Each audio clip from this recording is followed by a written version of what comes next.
Basta uma palavra para que tudo se transforme em mim. Eu necessito ouvir tua voz, uma resposta do teu altar.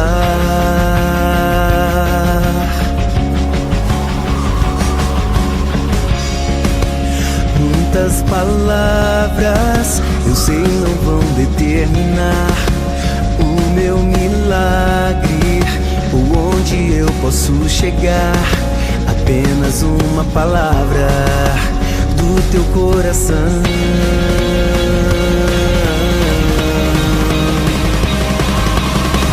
Senhor, anseio ouvir o que precisa me dizer. Eu só vou embora se a tua bênção for comigo.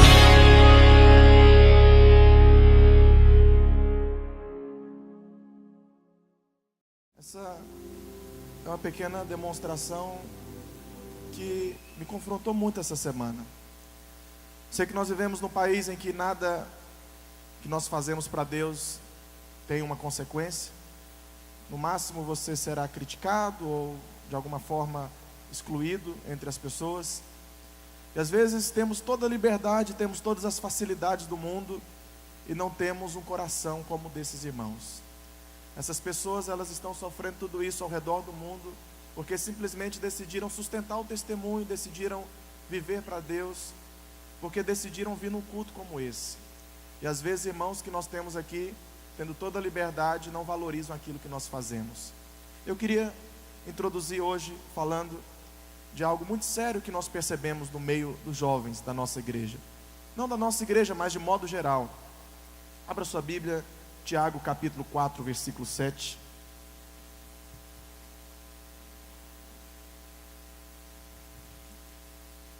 Nós vamos ler esse texto, mas os outros textos eu peço para o irmão da projeção nos ajudar com mais agilidade, nós ganharmos tempo. Tiago capítulo 4, versículo 7 em diante. A palavra do Senhor diz assim: sujeitai-vos, pois, a Deus, resisti ao diabo e ele fugirá de vós. Chegai-vos a Deus e ele se achegará a vós. Limpai as mãos, pecadores, e vós de duplo ânimo, purificai os corações, senti as vossas misérias, e lamentai e chorai. Converta-se o vosso riso em pranto, e o vosso gozo em tristeza. Humilhai-vos perante o Senhor, e Ele vos exaltará. Nós vivemos, como eu disse, numa geração em que as pessoas têm banalizado o Evangelho. Para elas tudo é uma grande brincadeira, um grande movimento de pessoas que querem convergir para um único ponto, mas que esse ponto não tem tanto significado na minha vida assim. E hoje o encargo do meu coração não é falar de coisas tão profundas, mas de falar de alguns comportamentos, de algumas atitudes que nós deixamos fazer parte da nossa vida como servos de Deus.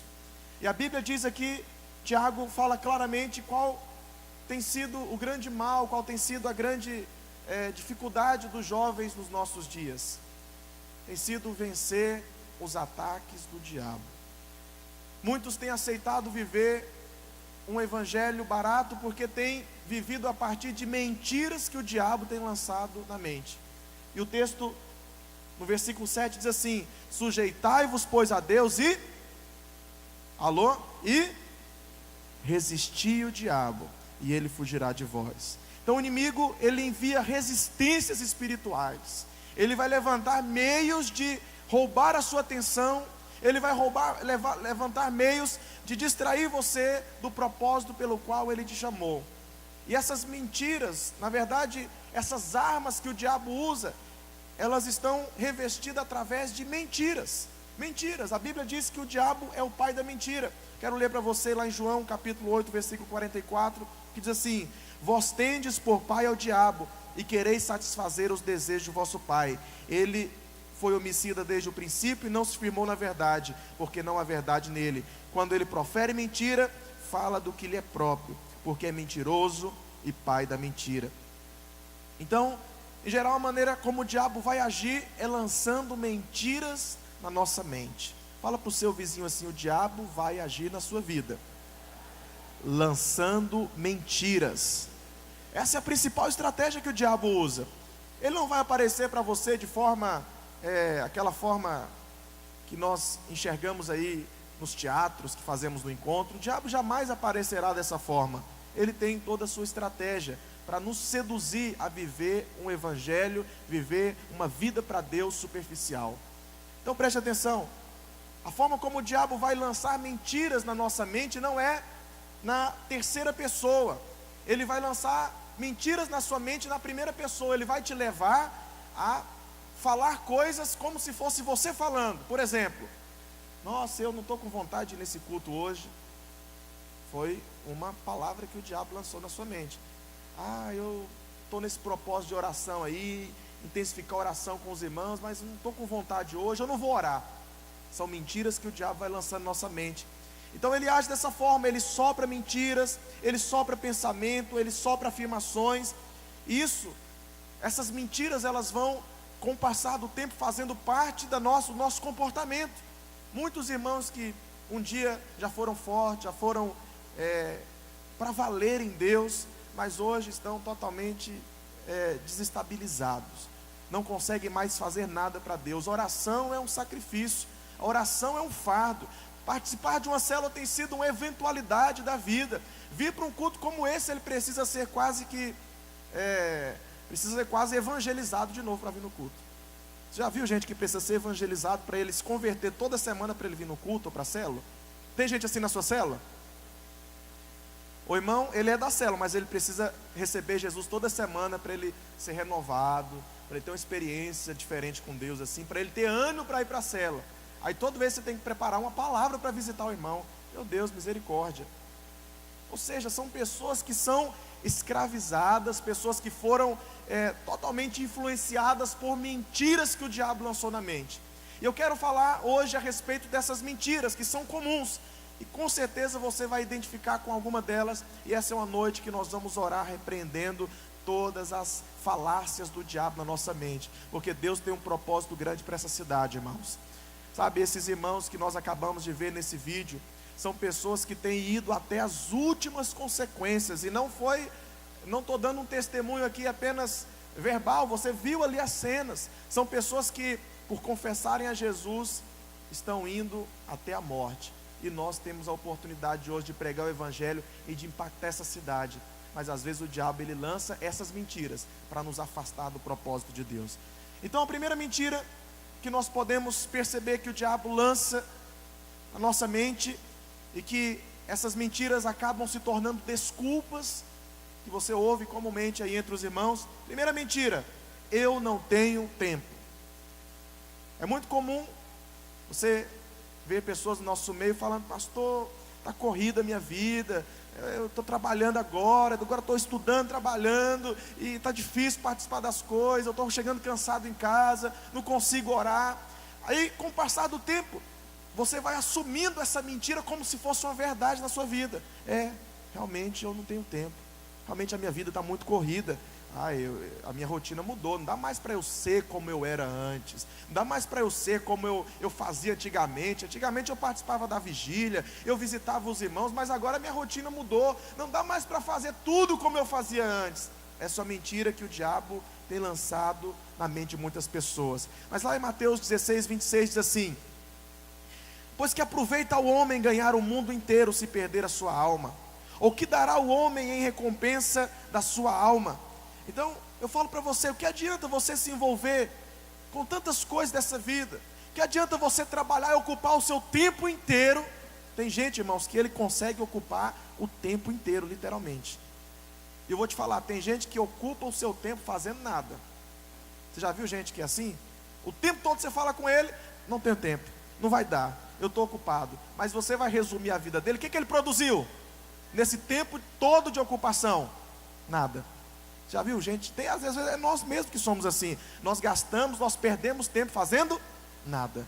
E essa é uma mentira que o diabo tem lançado na mente de muitas pessoas. Então o que adianta muitos buscarem se aperfeiçoar na vida intelectual? Quero fazer uma faculdade, eu quero me especializar, isso é um direito legítimo de todos nós. Eu até incentivo quem não estuda a estudar mais.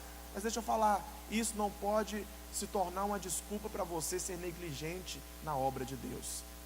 A Bíblia diz que nós devemos aproveitar o nosso tempo enquanto nós somos jovens. Seja intenso para Deus no tempo da sua mocidade, antes que venham os maus dias. Que maus dias são esses? São dias que as coisas vão se tornar mais difíceis. Mas quantos jovens nós temos aqui que para Deus as coisas se tornam muito difíceis de fazer? Eu fico pensando, nós tivemos um discípulo meu, estava compartilhando comigo, ele indignado, e eu percebi a indignação dele, que também é a minha indignação. Nós tivemos Copa do Mundo aí há alguns meses atrás, e alguns decidiram se reunir com a célula para assistir. Quantos fizeram isso? Assistiram com a célula, com o grupo de discipulados. Que hora que os irmãos chegavam lá para assistir o jogo? O jogo começa 4 horas. Pode falar. Irmãos, eu fiquei sabendo que tinha 2 rapazes indo comprar comida no mercado, e tinha um que estava assim mais lento, né?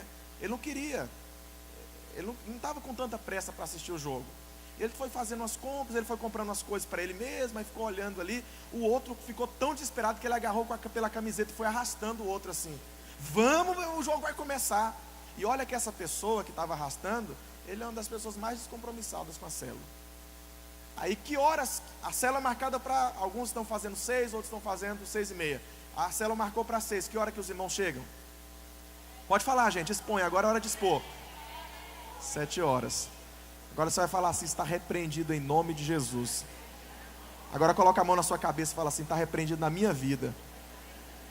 Eu não tenho tempo, pastor, meu tempo é corrido demais. Minha vida é uma bagunça, eu estou estudando, eu estou trabalhando, estou fazendo, estou investindo, e a minha vida não é mais a mesma. Não posso mais participar. Eu tenho um encontro lá, mas você sabe, pastor, eu tenho que tirar um tempo para a família. Irmãos, eu fico o dia todo enfurnado nessa igreja, eu tenho tempo para a família, eu tenho tempo para minha esposa, eu tenho tempo para tudo, não é desculpa, eu garanto para você. Agora, se você decidir que isso é uma verdade na sua vida, eu não tenho tempo, aí essa realidade vai ser a sua realidade. Tudo vai ser muito difícil, tudo não vai dar tempo, tudo eu tenho que fazer outra coisa no lugar de servir a Deus, de investir, de visitar. Essa é uma mentira que o diabo tem lançado na mente de muitas pessoas. Segunda mentira, agora você vai assustar, é o contrário da que eu acabei de falar. A primeira, eu não tenho tempo. Segunda, eu tenho tempo de sobra. Não, pastor, agora não. Vou dar resposta agora não, que você sabe, eu tenho tempo demais ainda, eu sou jovem. Tenho meus 20 anos agora, tem muito tempo pela frente ainda. Não, eu não vou me dedicar com tanta intensidade, porque eu tenho muita coisa para conquistar, eu estou envolvido em outros projetos. Não, pastor, liderança, não, está muito cedo ainda, tem muito tempo para ser preparado aí. Uma hora, um dia eu vou receber uma inspiração do alto, o anjo Gabriel vai aparecer para mim como apareceu para Maria. E aí, quando acontecer isso, eu dou uma resposta para Deus. Ou seja, são pessoas que passam a dizer para Deus, Deus, eu tenho tempo de sobra. E isso é uma mentira. Você não tem o tempo que você acha que tem. Eu vou te assustar aqui agora. Você não tem o tempo que você acha que tem. Você fica pensando, não, a expectativa de vida no Brasil é de chegar até os... Tá quanto aí, gente? 70, 80 anos, né? Acho que não chegou nos 80 ainda não. Não, eu tenho 20 anos, então eu tenho 50 anos pela frente. Vou te falar. A Bíblia diz aqui, em Tiago capítulo 4, versículo 14, olha só. Digo-vos que não sabeis o que acontecerá amanhã, porque que é a vossa vida é um vapor que aparece por um pouco e depois se desvanece. A nossa vida é muito incerta, irmãos. Nossa vida é muito incerta. Eu estou pregando para você aqui agora. Sábado que vem vocês talvez estejam chorando 7 dias que o pastor Dácio morreu. Sabia? É uma realidade, pode acontecer. Aí não, pastor, sou blindado, não morro. Pode morrer, pode acabar a sua vida e você ter perdido a sua oportunidade. ter perdido a sua oportunidade de dar respostas para Deus. Então tem muitas pessoas que estão no nosso meio, que elas ficam aqui, elas amam tudo, meu Deus, é maravilhoso essa igreja, louvor é uma bênção, culto de jovens, agora voltou, está uma bênção, mas não conta comigo não, eu sou só a plateia. Já viu que tem gente que gosta de ser o torcedor? Ele nunca gosta de entrar no campo para falar, eu quero jogar, eu quero marcar um gol, eu quero fazer a diferença. Tem muitas pessoas que se contentam com a posição de plateia, de ficar assistindo.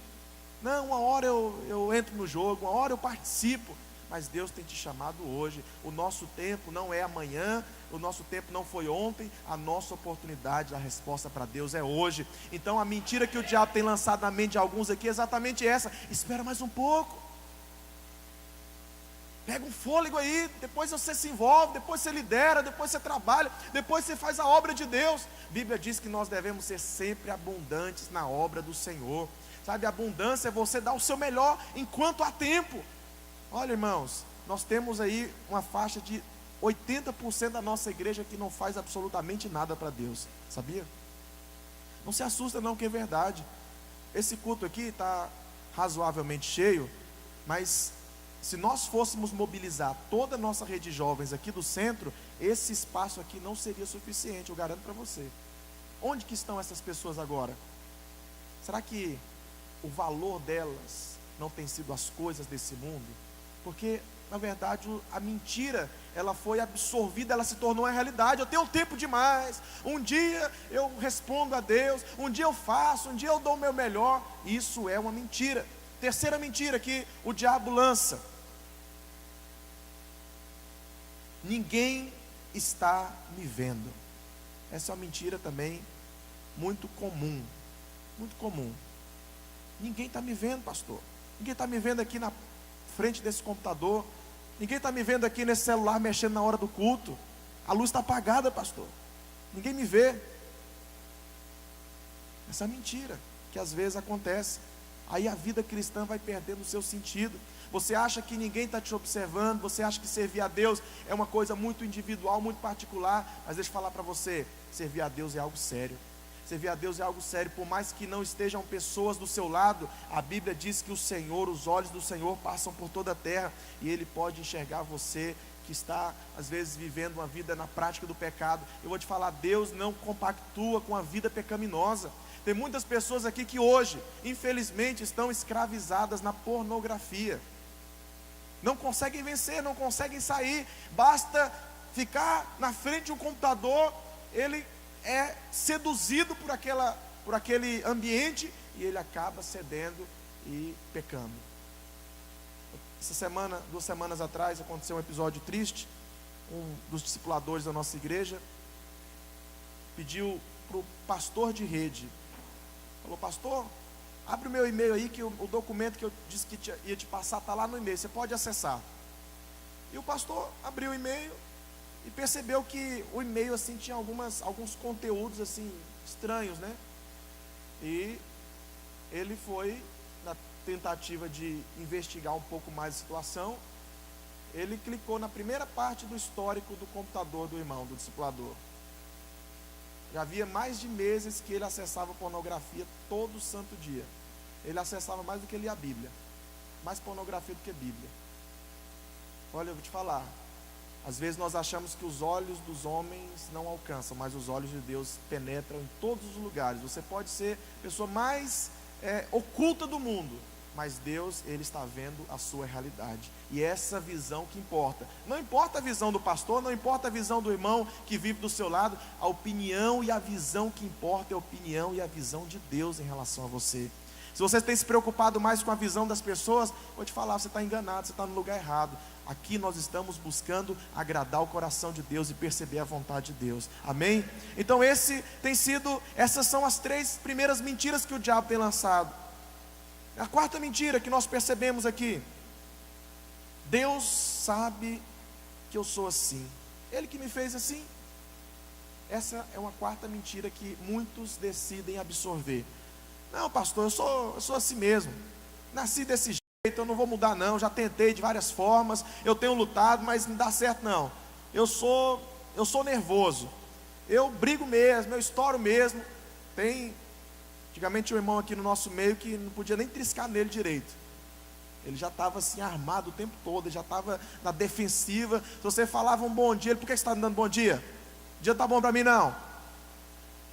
Aí tem alguns que falam: não, pastor, minha vida não vai mudar não, porque eu tenho um temperamento diferente, minha origem, eu sou italiano, italiano fala alto, italiano fala nervoso, sou gaúcho, gaúcho fala alto. Acho engraçado, né? Que tem cada episódio que a gente passa na vida. Outro dia eu fui na casa do irmão, que é gaúcho aqui. Eu cheguei lá, fui visitar, né? Passei lá por acaso. Cheguei, ele tinha acabado de sair, né? E o padrasto dele estava lá na casa. Eu cheguei assim, acho que eu nunca tinha visitado a casa do irmão, não sabia, não conhecia ainda o pai e a mãe. E aí eu falei: fulano, o irmão está aí, eu vim aqui visitar ele. Rapaz, ele foi educadamente na cultura, no modo de falar, me informar onde ele estava. Ele falou: olha, ele saiu daqui, agora pega ele, vai lá, ele está virando aqui, e pega ele. Meu Deus do céu, eu saí correndo quase da casa dele. Aí eu cheguei no irmão e falei: olha, seu pai estava meio nervoso assim, ele falou comigo, eu fui te procurar, ele disse que você tinha virado aqui, mas ele parece que estava nervoso. Ele falou: não, ele é assim mesmo, ele fala alto, ele fala meio exagerado. Não, pastor, minha cultura é gaúcha, eu sou italiano, eu sou nervoso. Vou te falar, não há nada que Deus não possa mudar nas nossas vidas. Estou usando esse exemplo. Ah não, pastor, eu sou meio lento, eu sou meio preguiçoso na vida, eu tenho vontade de fazer, mas eu assim, não consigo ter disposição, eu sou meio baiano assim da vida. Brincadeira, gente, baiano é esperto, baiano é arretado, baiano não é preguiçoso não. Mas preste atenção, tem gente que assume a mentalidade de que eu sou desse jeito, eu nasci assim, é o complexo de Gabriela. Alguém já ouviu falar no complexo de Gabriela?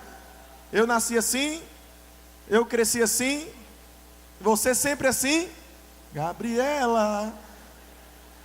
Tem gente que se chama Gabriela, não é nada contra você que tem esse nome. É o complexo de eu sou assim, pastor, minha vida é desse jeito, eu não vou mudar, eu sou preguiçoso, eu sou parado, eu sou retraído, não vou dar respostas certas para Deus. Eu vou te falar, Deus, Ele pode mudar nossas vidas. A palavra do Senhor diz lá em Ezequiel capítulo 28, 15 assim: perfeito eras nos teus caminhos. Sabe de quem que a palavra está se referindo aqui? De quem? Do diabo. Perfeito eras nos teus caminhos, desde o dia em que fostes criado, até que se achou iniquidade em ti. A Bíblia faz essa referência ao diabo, e o Senhor está dizendo que o diabo era perfeito.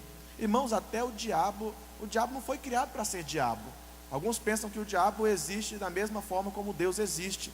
O diabo não era assim, o diabo foi criação de Deus, perfeito, mas achou-se iniquidade, achou-se pecado na vida dele, achou-se defeito nascendo no coração dele. Da mesma forma, você não foi criado de uma forma imperfeita, você foi criado perfeito. Então você não pode aceitar a mentira do diabo, dizendo que você é fraco. Tem irmãos que falam assim: não, pastor, é engraçado que comigo eu acho que eu sou mais tentado do que todo mundo dessa igreja. Outro dia conversando com o irmão, ele falou: não, pastor, não consigo abandonar o sexo. Eu me converti, mas eu não consigo abandonar, porque eu vivi uma vida na prática do pecado lá fora, e vocês não sabem do que eu estou falando, eu sou muito mais tentado que qualquer pessoa dessa igreja. Eu falei: não, meu irmão, que todo mundo é tentado igualzinho você. A questão é que você aceitou essa mentalidade na sua vida. Você aceitou que você é fraco, você aceitou que você não dá conta, você aceitou que você é um parasita. Você só está aqui para sugar, mas não tem esse desejo de se envolver, de se consagrar para Deus. Então, fala para o seu vizinho assim: não aceite mentalidade errada. Não aceite as mentiras do diabo. Então olha para cá. Talvez você já foi percebendo que algumas dessas mentiras que são lançadas na nossa mente, em algumas delas você tem caído hora ou outra. Ou talvez porque você tem dito para você mesmo, através de uma voz do diabo: eu não tenho tempo. Ou talvez porque você tem dito: eu tenho tempo demais, pastor. Ou talvez porque você vive uma vida oculta e pensa que ninguém está te vendo. Ou, como eu disse, porque às vezes você acha que não vai haver mudanças na sua vida. E Deus manda te dizer hoje que Ele tem um propósito de te aperfeiçoar todos os dias e de fazer alguém que vai ser instrumento dele nessa geração. Quinta, Vou me adiantar um pouco. Quinta mentira que o diabo lança nas nossas mentes: posso fazer o que eu quiser, basta pedir perdão para Deus. Tem gente que aceitou isso. Nós pregamos recentemente sobre a graça, fomos tão impactados com essa visão de que realmente nós somos alvo do amor de Deus, e que não importa nada que nós venhamos a fazer, o amor dele não muda em relação a nós. Mas tem pessoas que decidiram, olha para cá, decidiram assumir essa posição de que agora a graça de Deus me alcança, e tem usado a graça de Deus para licenciosidade, tem usado a graça de Deus como permissão para o pecado. Não, pastor, não tem problema não, só pedir perdão depois, o negócio está resolvido. Não, pastor, está aí, está lá, eu fui mesmo lá para a festa, eu fui mesmo, bebi, enchi a cara. Não, pastor, eu transei mesmo, mas pedi perdão, Deus limpou, sujou, lavou, está limpo, pronto, ponto final, está tudo bem. Mas deixa eu te falar, esse não é o posicionamento de pessoas que realmente amam a Deus. A Bíblia diz lá, eu não anotei bem a referência, porque se pecarmos voluntariamente, depois de termos recebido o conhecimento da verdade, já não resta mais sacrifícios pelo pecado, mas uma certa expectação horrível de juízo e ardor de fogo que há de devorar os adversários, quebrantando alguém a lei de Moisés, morre sem misericórdia, só pela palavra de 2 ou 3 testemunhas. De quanto maior castigo, cuidais vós, será julgado merecedor aquele que pisar o pé, o Filho de Deus, e tiver profanado o sangue da aliança com que foi santificado, e fazer agravo ao Espírito da graça. Porque bem conhecemos aquele que disse: minha é a vingança, eu darei a recompensa do Senhor. E outra vez o Senhor julgará o seu povo. Horrenda coisa, horrível coisa é cair nas mãos do Deus vivo. Então preste atenção, tem muitas pessoas que aproveitam a graça de Deus para viver na prática do pecado. Eu quero dizer para você que isso é um engano. Quem age dessa forma, ele é réu do castigo de Deus, e Deus não terá misericórdia. E horrível coisa será o dia que você cair nas mãos do Deus vivo, de você viver com essa mentalidade. Essa mentira é um engano. É um absurdo você viver: Deus vai me perdoar mesmo, então vou pecar de novo. Aí você vem aqui, se arrepende diante de Deus, chora, mas não tem nenhuma preocupação de novo de chegar na cara do pecado e se aprofundar, e depois pensar: Deus vai me perdoar, Deus é bom, Deus é gracioso. Olha, meu irmão, isso é uma mentira que o diabo tem lançado na sua mente, às vezes para tentar te cegar e para tentar te prender. E a Bíblia diz aqui 3 coisas que acontecem com aqueles que vivem dessa forma. Primeiro, eles querem calcar o pé no Filho de Deus, ou seja, pisar. Calcar nos fala de pisar com o calcanhar, desfazer, humilhar o sacrifício de Cristo. Tem pessoas que agem com a graça de Deus de uma forma terrível. Ao invés de aproveitar a graça de Deus para falar: Senhor, teu amor foi tão grande que eu quero dar o meu melhor, eu quero retribuir aquilo que o Senhor fez para mim, pregando o Evangelho para outras pessoas. Não, eu vou te falar, não se assuste, mas tem muitos irmãos aqui da nossa igreja que, depois de terem ouvido sobre a graça, sabe qual que foi a atitude deles? Comprar cerveja, pinga, fazer coisas erradas, fazer a rodinha e beber, falar: não, agora estamos na graça, Deus perdoa, Deus é bom, Deus é maravilhoso, não vai acontecer nada. Olha, irmãos, estou falando que essas coisas são pecado, mas essas coisas mostram a maneira como você enxerga a graça. Quem enxerga a graça de uma forma equivocada, ele está calcando os pés do nome de Jesus, ele está pisando, ele está desfazendo o sacrifício. Mas a Bíblia também fala que alguns profanam o sangue, é achar que o sangue é simplesmente um aerosol para o pecado. Pecou, só passar o sangue de Jesus e lavou, está limpo de novo, tá bom demais. Irmãos, isso é horrível. E a Bíblia também fala que alguns vão ultrajar o Espírito da graça. Isso aqui é terrível. A graça de Deus foi tão abundante por nós, e nós desfazemos às vezes com as nossas atitudes. Isso é ultrajar, não ser sério com a obra de Deus, não ser intenso. Então, deixa eu falar algo muito sério para você aqui nessa noite, que é uma decisão que você precisa tomar na sua vida. Não ande com pessoas que vivem mediante a graça de Deus dessa forma.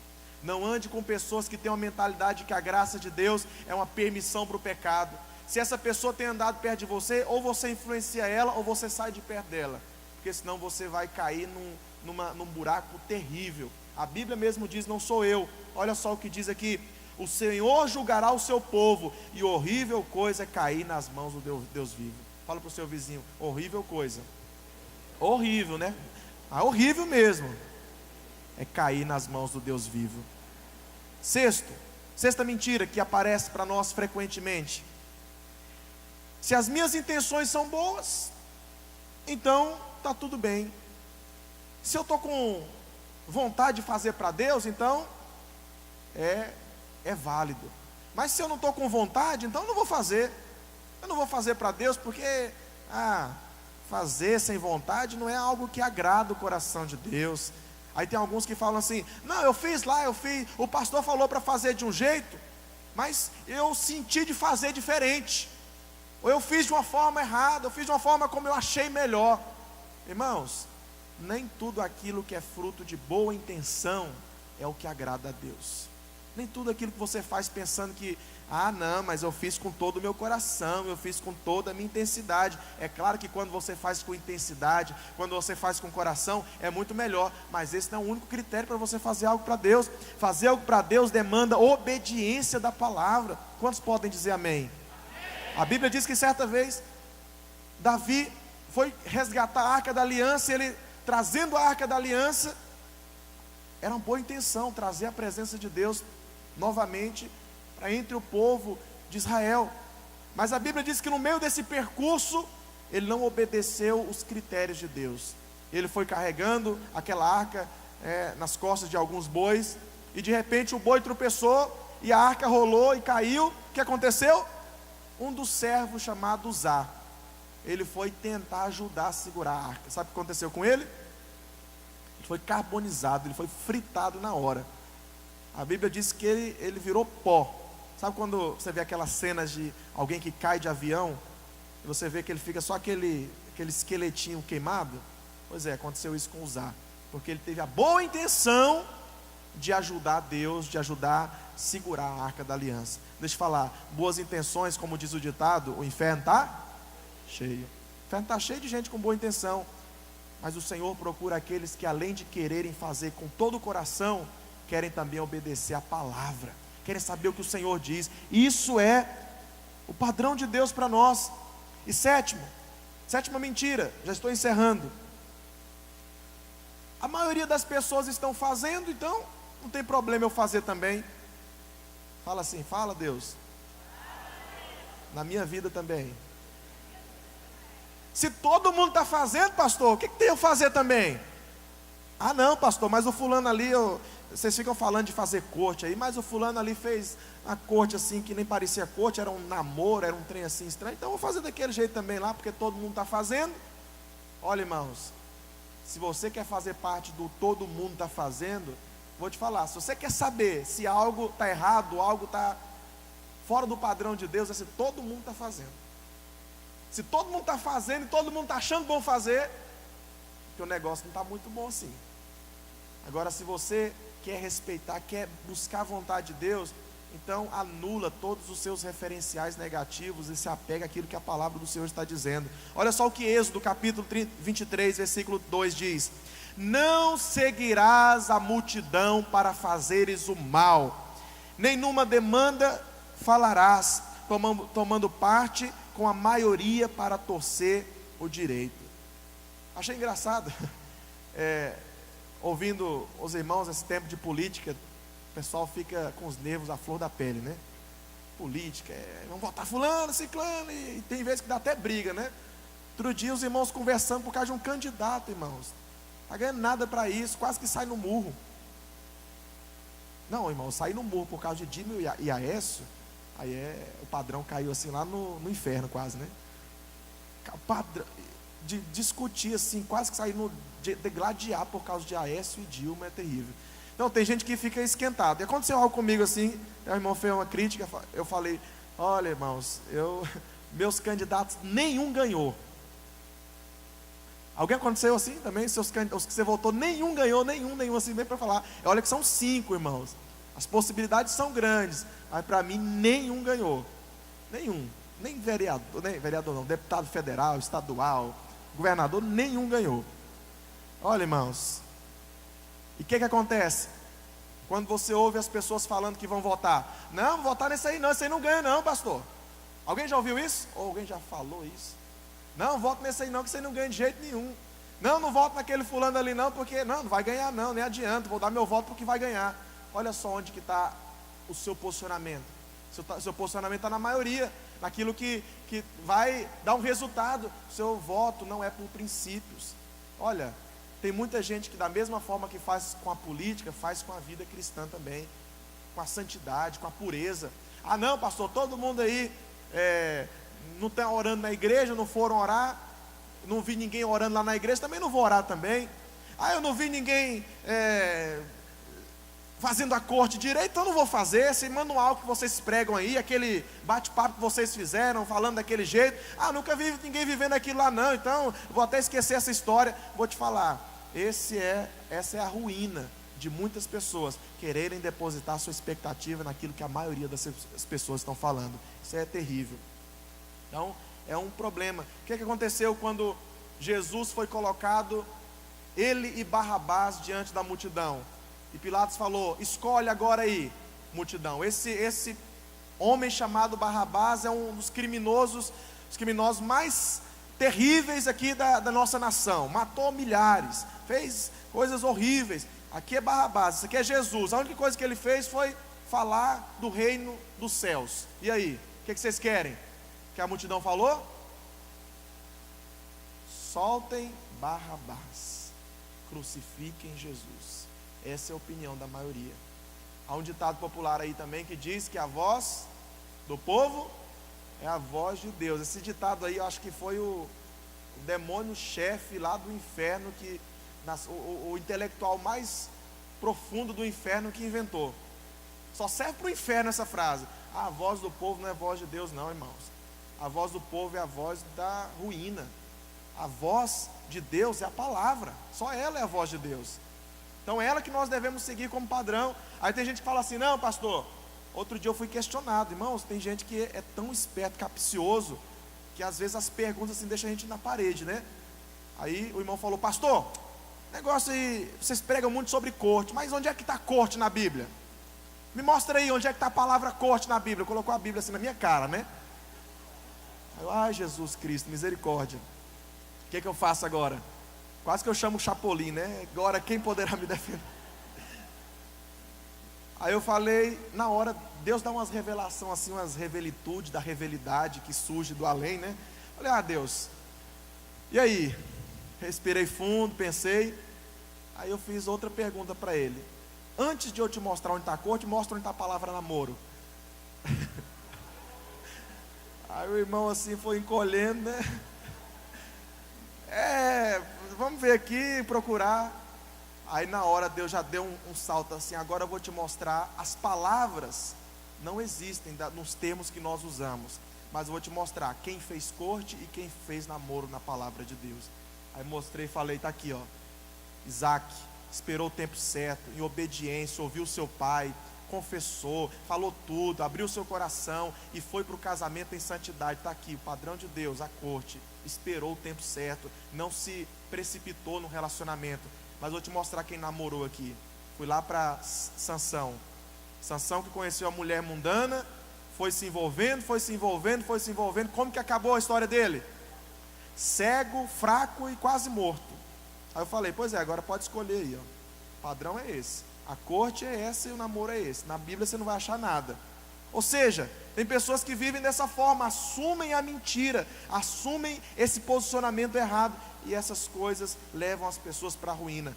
Então aprenda algo, a voz da multidão nem sempre necessariamente vai representar a voz de Deus. Oitava mentira, eu já me adiantei um pouco nela, mas eu quero só reafirmar. Sou muito jovem, pastor, sou novo demais, eu estou novinho ainda, eu tenho que curtir a minha fase da vida, eu sou adolescente, tenho que namorar, tenho que viver aí de uma forma como todo mundo está vivendo. Os adolescentes fazem isso, os adolescentes fazem aquilo, os jovens fazem isso, os jovens fazem aquilo. Essa é a mentira que o diabo também tenta lançar na nossa mente. Mas olha só o que diz 1 João capítulo 2, versículo 13: pois escrevo-vos porque conheceste aquele que é desde o princípio. E jovens, escrevo-vos porque vencestes o maligno. Você pode repetir comigo? Nós vencemos diariamente as obras do diabo. Irmãos, isso é uma realidade. Sabe por que Paulo fez questão de dizer isso? Ou melhor, Paulo não, João que escreveu 1 João, que às vezes confunde. Sabe por que João falou que os jovens são aqueles que vencem o maligno? Porque a guerra, as batalhas dos jovens são muito mais fortes contra o diabo do que as batalhas de pessoas que são casadas, mais velhas, sabia? Os adultos não sofrem tantas batalhas, por exemplo, na área sexual, os mais velhos, como você sofre. Então é comum que você e eu venhamos a sofrer muito mais tentações e pressões do que as pessoas mais velhas. Você acha que um velho de 60 anos de idade vai sofrer tentação sexual, ficar assim desesperado? Nossa, eu estou morrendo, eu estou desesperado, eu estou subindo pelas paredes. É assim a guerra do idoso? E como que é a guerra do jovem? Como que é, irmão? Você sabe, não precisa falar. A Bíblia diz que nós temos uma luta diária contra a nossa carne. Eu falei, isso é sexo, certeza. Que o jovem luta diariamente contra a carne é a área sexual. Mas o Senhor disse que nós, como jovens, venceríamos o diabo. As guerras são fortes, as guerras na área sexual, as guerras, na área dos relacionamentos, na área financeira. Mas nós somos o povo levantado por Deus para guerrear contra o diabo e para mostrar que a nossa força não vem do nosso braço. Porque, irmãos, se você for na força do seu braço, já pode ir para perder, porque é derrota na certa. Mas a nossa força, ela provém de Deus. Amém? Paulo fala para Timóteo algo muito interessante também. 1 Timóteo 4, versículo 2, diz assim: ninguém despreze a sua mocidade, mas ser o exemplo dos fiéis na palavra, no trato, no amor, no espírito, na fé e na pureza. Olha, irmãos, Paulo está falando de Timóteo. As pessoas ficam falando por aí que jovem tem que viver a sua vida no pecado, precisam viver a sua vida nos prazeres. Mas eu vou te falar, o padrão do jovem de Deus é diferente. Ao invés de se tornar o reflexo dos ataques do diabo, se tornar alguém frágil, o jovem foi levantado para ser padrão. Padrão em quê? A Bíblia mostra, padrão na palavra. Padrão na palavra, irmãos. Deus precisa levantar um povo aqui afiado na palavra. O que significa isso? Quando você vê uma situação adversa, você é o primeiro a se posicionar e falar: aqui não, Satanás, aqui tem um homem de Deus. Quando você vê uma enfermidade na sua casa, você profetiza a palavra, você declara a palavra. Então nós somos chamados por Deus para ser exemplos na palavra, para sermos fiéis. Irmãos, a fidelidade aqui nos fala de muitas coisas, inclusive na área financeira. Tem irmãos que ouvem todos os domingos a respeito de ser fiel, de honrar a Deus, mas fingem que não é com você mesmo. Ah não, isso aí não é comigo não, isso é para quem tem dinheiro. Irmãos, contribuir é para todos aqueles que amam a Deus. Se você ama a Deus, você deveria contribuir na casa do Senhor. É fiel, mas ser padrão também no trato, no comportamento, na maneira de agir. Olha, irmãos, nós temos um povo às vezes muito mal educado, sabia? Jovens muito mal educados. Olha, homens, ouça-me, você quer casar? Quer mesmo? Ninguém quer casar, gente, que coisa. Irmãs, olha, tem muitas igrejas que vocês podem visitar, porque os irmãos aqui tá difícil, viu? Os homens, cadê os homens que querem casar aí? Tá aqui, ó. Não quer casar não. Pode falar, gente, não tem problema não. Costuma ser mais educado, cumprimenta. Você não precisa ser safado não. Confunda safadeza com educação não. Safadeza é cumprimentar, dar um bom dia. Se tem uma irmã em pé, dá um lugar para sentar. Falando sério, irmãos. Tem irmãos aqui que falam, isso aqui é, meu Deus, ele é capaz de sair no... capaz de sair puxando cabelo, empurrando, batendo o outro por causa. É mal educado, terrível. Maneira de tratar, irmãos. Tem jovens aqui que tratam o pai igual trata amigo. Olha, irmãos, você pode ter toda essa liberdade com seu pai ser uma pessoa de boa, mas olha, isso não te dá o direito de tratar seu pai com desrespeito. Aprenda a tratar os seus pais, sua família com respeito, com educação. Aleluia. Tem gente que chega em casa, o pai, você foi aonde? Foi ali. Você vai aonde? Não, vou sair com o povo aí. Não dá satisfação. Olha, tal horário você tem que estar em casa. Ele não dá a mínima, chega no horário que quer, ainda briga quando o pai questiona. Irmãos, seus pais podem ser a pessoa mais possessa do mundo, mas ele não deixa de ser seu pai e ela não deixa de ser sua mãe. E Deus, a Bíblia diz em Romanos 13 que o Senhor foi aquele que levantou todas as autoridades. Deus levantou a autoridade como pastor, como líder. Deus levantou todas as autoridades, pais, todo mundo. Se você desrespeita ele, a Bíblia diz que você está desrespeitando quem? Deus. Então, ser padrão no trato, mas ser padrão no amor, manifestação de amor, de bondade. Às vezes tem irmãos aqui que para abrir o bolso para abençoar alguém que está precisando é aquela terrível, a miséria, meu Deus do céu. A Bíblia diz também ser padrão no espírito, na santidade, na consagração, na intensidade em Deus, na fé. Se aqueles que creem, nós vamos fazer um encontro de 500, irmãos. Você não deveria questionar isso de hipótese alguma. Tem gente que ele consegue só enxergar o lado negativo. Eu prefiro olhar o lado positivo das coisas. Amém?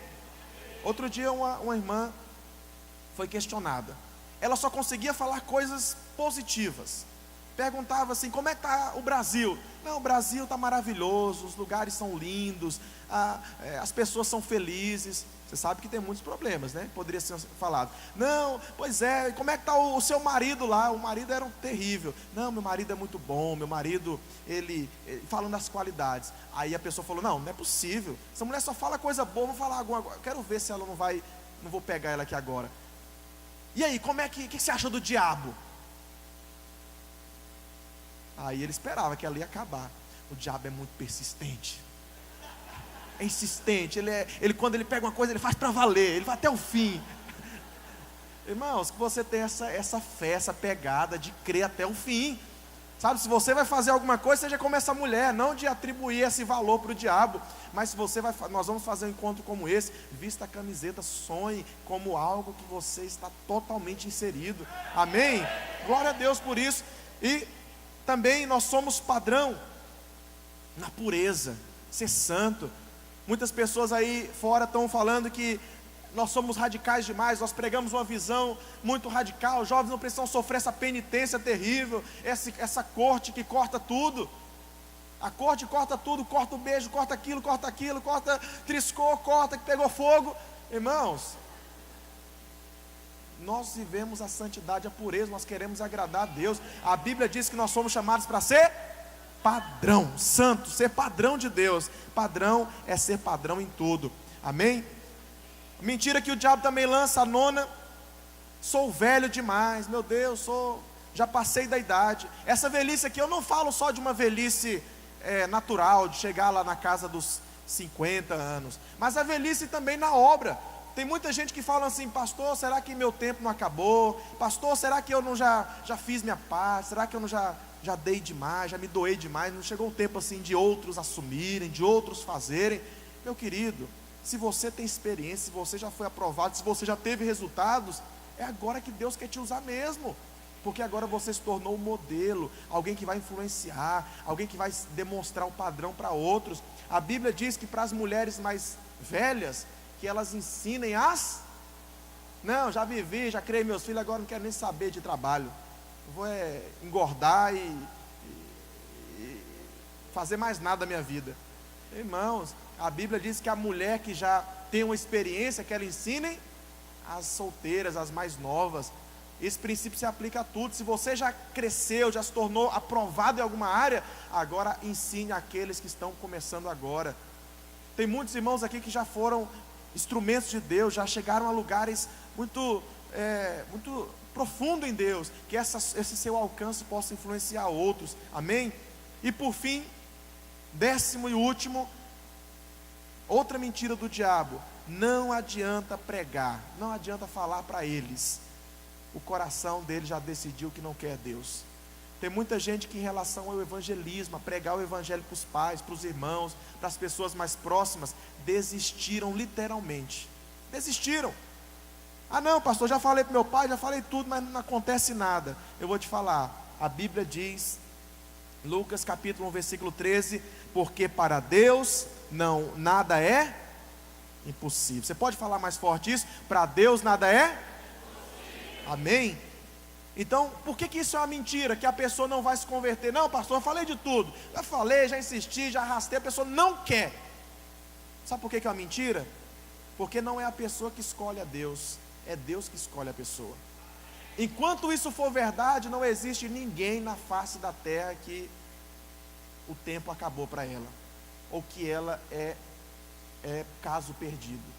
Deus, ele tem um propósito de salvar todo mundo, seus pais, sua família, seus irmãos, as pessoas que você tem convidado, insistido. Isso é uma mentira. Se você tem aceitado que as pessoas não vão mudar de vida, isso é uma mentira do diabo. E hoje o Senhor está desafiando você a crer além do que você já tem crido. Amém? Então, se nós fomos transformados por Deus, será que Deus não pode transformar outros que têm resistido? Então esse é o padrão de Deus para nós. Amém? Queria te convidar a se colocar de pé nessa noite. Aleluia. Nós falamos aqui de 10 mentiras. Poderíamos falar de muitas outras, mas são 10 mentiras que são lançadas frequentemente na sua mente. Possivelmente alguns aqui estejam sofrendo esses ataques e até já aceitaram essas mentiras, e essas mentiras já se converteram em desculpas. Alguns aqui têm falado: Senhor, minha vida está corrida demais, eu não sou mais aquele de antes. Antigamente eu tinha mais tempo, agora não dá mais para ser daquele jeito. Outros estão falando: não, eu tenho tempo demais para servir a Deus. Outros estão falando: eu sou desse jeito, nada vai me mudar, eu não consigo vencer essa área. Alguns ainda dizem que não vão chegar muito longe, porque são incapazes. Mas eu quero dizer para você que hoje o Senhor veio para levar você a resistir todas essas falácias do diabo na sua mente. Se você tem vivido a partir da mentira de que ninguém está te vendo, e que então eu posso pecar à vontade, de que eu sou desse jeito e não vou mudar, possa acontecer o que for, mas nada vai mudar quem eu sou, e eu sou problemático, eu sou difícil. Essa é uma mentira. A maioria das pessoas fazem desse jeito, pastor. Elas são carnais, e por que eu vou ser diferente? Porque você tem um chamado da parte de Deus. É isso que faz de você alguém com sede de ser diferente. Eu não sei, irmãos, eu não trouxe aqui, não vim com a intenção de fazer nada tão apelativo, apenas para que você pensasse hoje. Até que ponto você tem decidido ir pelo Evangelho de Deus? Eu mostrei aquele vídeo que introduziu a nossa mensagem, porque há pessoas que, por causa dessa mesma causa que você decidiu viver, estão entregando a sua vida. Há pessoas no mundo, como você viu no vídeo, que a cada 3 minutos estão morrendo, estão perdendo a sua vida por causa dessa mesma causa que você diz defender. E eles estão dispostos a morrer, como você viu naquele vídeo. Mas alguns aqui não estão dispostos a sacrificar um pouco do seu tempo, não estão dispostos a sacrificar um pouco da sua vontade para fazer a vontade de Deus. Eu quero falar para você que é ilusão nós ficarmos aqui falando palavras bonitinhas e que fazem você sorrir e se alegrar. Nós não estamos aqui para pregar dessa forma. Nós estamos aqui para pregar seriedade, porque Deus falou que nós somos chamados para ser padrão e excelência em tudo. Nós somos chamados para ser santos e para sermos padrão em tudo que nós fazemos, na santidade, na pureza. E esse que é o desejo de Deus para nós nesses dias. Se você tem essa sede, se você tem esse coração, e você percebe essas falhas, você vai colocar nesse instante a mão no seu coração, e você vai falar para Deus: Senhor, muda a minha vida. Em primeiro lugar, você vai recorrer a Deus e falar: Senhor, eu me achego diante de Ti, como diz a Tua palavra. E E o Senhor se achegará a vós outros, o Senhor vai se achegar àqueles que derem passos na direção dEle e falar: Senhor, eu me humilho. Eu me humilho porque eu não sou, porque eu não tenho conseguido vencer as tentações da minha vida. A palavra do Senhor diz: sujeitai-vos, pois, a Deus. O Senhor diz: vem, humilhe-se diante da minha presença. Reconheça que você tem sido falho, que você tem aceitado as mentiras. Fala para o Senhor nessa hora, deixa Deus ministrar no seu coração também. Pessoas aqui que estão cegas, que estão mortas por causa de mentiras que foram se tornando verdades, que foram se tornando falácias.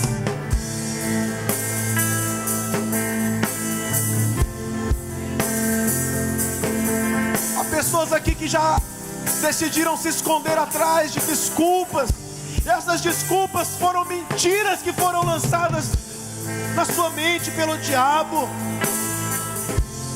Oh Deus, nós não queremos mais, Senhor, ser esse povo frouxo, esse povo, Deus, que vive de uma forma superficial. Nós não queremos viver a partir das mentiras do diabo. Nós queremos, Senhor, ser um povo diferente, uma geração de jovens que faz, oh Deus, para o Senhor com todo o coração, em nome de Jesus, Senhor. Esse é o nosso desejo. Aleluia. A palavra do Senhor diz em Apocalipse 12, versículo 11, a respeito daqueles irmãos que nós acabamos de ver no vídeo: e eles, pois, venceram pelo sangue do Cordeiro e pela palavra do seu testemunho, e não amaram as suas vidas até a morte. O Senhor tem um versículo especial para aqueles que decidiram entregar sua vida. Eles, pois, o venceram pelo sangue do Cordeiro e pela palavra que sustentaram diante das pressões, e não amaram a sua própria vida, não amaram os seus valores, não amaram a sua vontade, não amaram aquilo que me faz bem, aquilo que me faz sentir melhor. Eles não amaram a sua própria vida. Eles decidiram ir até a morte por causa do amor a Deus. Sabe, você tem vivido num país e num lugar onde não sofre perseguições, e Deus tem cobrado de você isso. Deus tem cobrado onde está o seu coração, onde está a sua intensidade, onde está a sua entrega. A Bíblia diz: resistir ao diabo e ele vai fugir de você. Talvez essas mentiras que vêm na sua mente frequentemente, você não tem conseguido vencer e superar elas, mas o Senhor disse que se nós resistirmos, Ele vai chegar uma hora que Ele vai fugir. Chega uma hora que Ele vai perder, e nós vamos vencer essa área e vamos nos tornar padrão de Deus. Eu queria que nós fizéssemos uma oração de encerramento, mas você vai orar agora com uma oração de resistência. É apenas um ato simbólico, e esse momento de oração que vai fazer diferença é a prática nas nossas vidas. Mas eu queria que você se posicionasse. Eu não sei quais são as áreas da sua vida, dessas todas que nós falamos, quais foram as mentiras que você absorveu e se tornaram verdade, e tornaram-se desculpas para você. Mas eu quero que você fale para Deus: Senhor, eu não aceito, e diabo, eu resisto agora. Eu tenho tempo para servir a Deus, eu vou dar a resposta hoje. Eu sei que o Senhor está me vendo, por isso eu vou me corrigir na prática que eu tenho vivido no pecado. Eu vou ser alguém sério, eu vou me consagrar, eu vou dar o meu melhor para o reino dos céus. Amém? Eu queria que você se posicionasse agora. Nós vamos colocar uma música aqui de intensidade, e você vai repreender, você vai desfazer as obras do diabo na sua vida agora, em nome de Jesus. Amém? Comece a orar então, e declare com toda a intensidade do seu coração.